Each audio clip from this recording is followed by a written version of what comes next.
Shalom. இன்றைக்கு நம்ம வந்து எபிரேயத்திலிருந்து நம்ம ஒரு வசனத்தை அதனுடைய அர்த்தங்களை புரிந்து படிக்க போறோம். அது என்ன வசனம் அப்படின்னு சொல்லி பார்த்தீங்க அப்படின்னா, சங்கீதம் 37:5. ரைட், நம்ம எல்லாருக்குமே தெரிந்த ஒரு வசனமா இருக்கணும். உன் வழியை கர்த்தருக்கு ஒப்புவித்து அவர் மேல் நம்பிக்கையாயிரு, அவரே காரியத்தை வாய்க்க பண்ணுவார். ஆக்சுவலா அந்த வசனம் ரொம்ப ஈஸியான வசனம், புரிந்து கொள்ளக்கூடிய வசனம். ஹீப்ரூல இருக்கின்ற ஒரு ஒரு ஒரு புதுமையான ஒரு விஷயம் என்ன அப்படின்னா, அதுல இருக்கிற நிறைய வேர்ப்ஸுக்கு வந்து ஒரு ஆக்ஷன் ஓரியன்டட் ஒரு மீனிங் இருக்கும். அதாவது வெறுமனே ஒரு அப்ஸ்ட்ராக்ட்டா இருக்காது. நம்ம சிந்தனையில மட்டும் யோசிக்கிற ஒரு காரியமா இருக்காது. அது ஒரு ஆக்ஷனோட காமிக்கின்ற மாரி ஒரு வினைச்சொற்களாக தான் இருக்கும். இந்த ஒப்புவித்து அப்படின்ற வார்த்தையை குறித்து தான் பார்க்க போறோம். ஹீப்ரூல வந்து பார்த்தீங்க அப்படின்னா, கோல் அப்படின்ற வார்த்தை என்ன செய்யுது இதுக்கு பயன்படுத்தப்பட்டிருக்குது. கோல் அப்படின்ற வார்த்தை வந்து கலால் அப்படின்ற ஒரு வார்த்தையிலிருந்து என்ன செய்து வந்திருக்குது. கலால் அப்படின்னா என்ன அர்த்தம்னா, அதாவது லைக் ஒண்ணு உருட்டி விடுற மாரி. ரைட். யோசித்து பாருங்க. ஏதோ ஒரு ஒரு பெரிய ஸ்டோன் எதையோ நீங்க உருட்டி விடுறீங்க. நீங்க நார்மலா இப்போ ஒரு ஸ்லோப்ல கீழ உருண்டு வருதுன்னு வச்சுக்கோங்களேன். உருண்டு வர்றப்ப அதுல அதுல எந்த ஒரு ஃப்ரிக்ஷன் இருக்காது. அது பிடிச்சுக்கிட்டு நிக்காது. அது அப்படியே அந்த ஃப்ளோல மடமடன்னு ஓடி வரும். ரைட். ஸோ இந்த கலால் அப்படின்ற வார்த்தைக்கு அப்படிப்பட்ட ஒரு அர்த்தம் இருக்குது. அதாவது ரோல் ஆர் ரோல் டுகெதர். அதாவது எதோட ஒண்ணோட நம்ம இணைச்சுக்கிட்டோம்.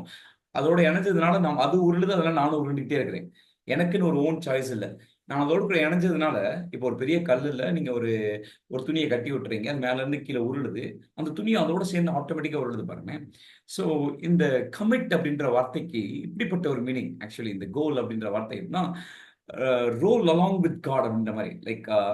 லைக் அதான் இங்க பாருங்களேன். கோல் அல் அடோனாய் டர்கேகா ஊவெட்டா அலாய்வ் வெஹூ அஷே அப்படின்ற ஒரு அந்த அந்த வசனம் ஃபுல்லா இருக்குது.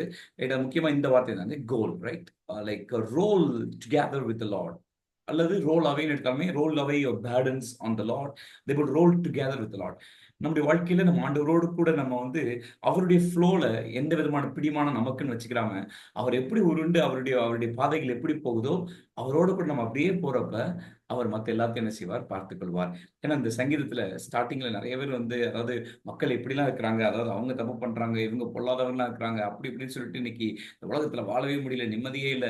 எல்லாரும் கெட்டது பண்றவங்கலாம் பயங்கரமா வாழ்றான், செய்யறான்னு சொல்லிட்டு நமக்குன்னே நெறைய காரியங்கள யோசித்து நம்ம வாழ்க்கைய அடுத்தடுத்து மூவ் ஆகாத மாரி நெறைய நேரங்கள்ல ஒரு மாரி ஃப்ரிக்ஷனா பிடிச்சுக்கிறது. அதை இதையும் யோசித்துட்டு. அதான் இந்த வார்த்தை அழகா சொல்லுது. Just roll along with the Lord. Right. அவர் ஒரு அவர் அவர் ஒரு அவர் ஒரு ஃப்ளோல போய்க்கிருக்காருன்னா, நீங்க அந்த ஃப்ளோல போயிருங்க. Just roll along with him. அது எப்படி ஒரு கல்லுல கட்டின துணி அழகா உருண்டு வர்றப்ப, அந்த துணி அதோட சேர்ந்து உருண்டு உருண்டு வந்துருதோ, அதே மாரி you also just roll along with God அப்படின்ற ஒரு அழகான ஒரு விஷயம். நம்ம அப்படி கர்த்தர் மேல நம்பிக்கை வச்சு நம்ம அப்படி ரோல் பண்றப்ப நடக்கிறது என்னன்னு சொல்லி பார்த்தீங்க அப்படின்னா, so God will take care of everything.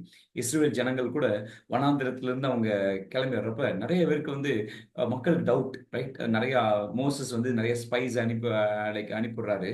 So அவங்க போய் பார்க்குறாங்க. பார்த்தப்போ அதுல நெறைய பேருக்கு வந்து கர்த்தருடைய அந்த ஃப்ளோல நம்பிக்கை இல்ல. லைக் அந்த கானான் மக்கள் ரொம்ப பெருசு அப்படி இப்படின்றாங்க. அதுல காலேப், ஜாஷுவா இவங்கலாம் வந்து கர்த்தர் மேல நம்பிக்கை வைக்கிறாங்க. Right. God is taking us in this way. அதனால கடவுள் கண்டிப்பா நடத்துவாரு. நம்ம அவரோடு கூட உருண்டு போய்க்கிருக்கோம். So he will take care அப்படின்ற மாரி நம்பிக்கையில போறாங்க.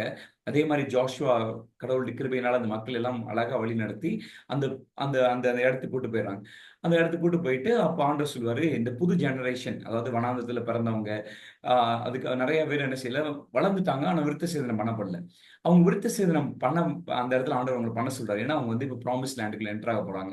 சோ இந்த குரூப் வந்து அந்த நம்பிக்கை இல்லாத குரூப் மாரி இல்ல. இவங்க வந்து கடவுள் மேல நம்பிக்கை வச்சு அடுத்த புது generation. They have come along with God.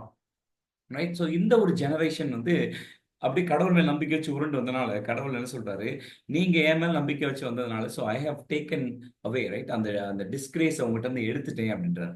So it's such a beautiful words. நீங்க ஜோஷுவா 5:9 பார்க்க முடியும். God rolled away the disgrace of Egypt from the people of Israelite அப்படின்னு நீங்க பார்க்க முடியும். ரைட். அவங்கள அந்த அந்த பிரச்சனையை ஆண்டவர் வந்து புரட்டி போடுறாரு. அதனால அந்த இடத்துக்கு பேரு கில்கால் அப்படின்ற பேர் வந்துச்சு. அதுலயும் இதே வார்த்தை தான் பயன்படுத்தப்பட்டிருக்குது. கலால் கலால் அப்படின்ற வார்த்தை, காலோட்டி அப்படின்ற ஒரு வார்த்தை பயன்படுத்தப்பட்டிருக்குது. ரைட். கடவுள் அந்த நிந்தையை புரட்டி உருட்டி போட்டுட்டாரு அப்படின்ற மாதிரி. ஸோ நம்ம அவரோடு கூட சேர்ந்து உருண்டு போனோம்னா, அவர் நமக்கு தடையா இருக்கிற எல்லாத்தையும் உருட்டி விட்டுருவாரு. அண்ட் தென் அவர் life will be good. Right. God bless you.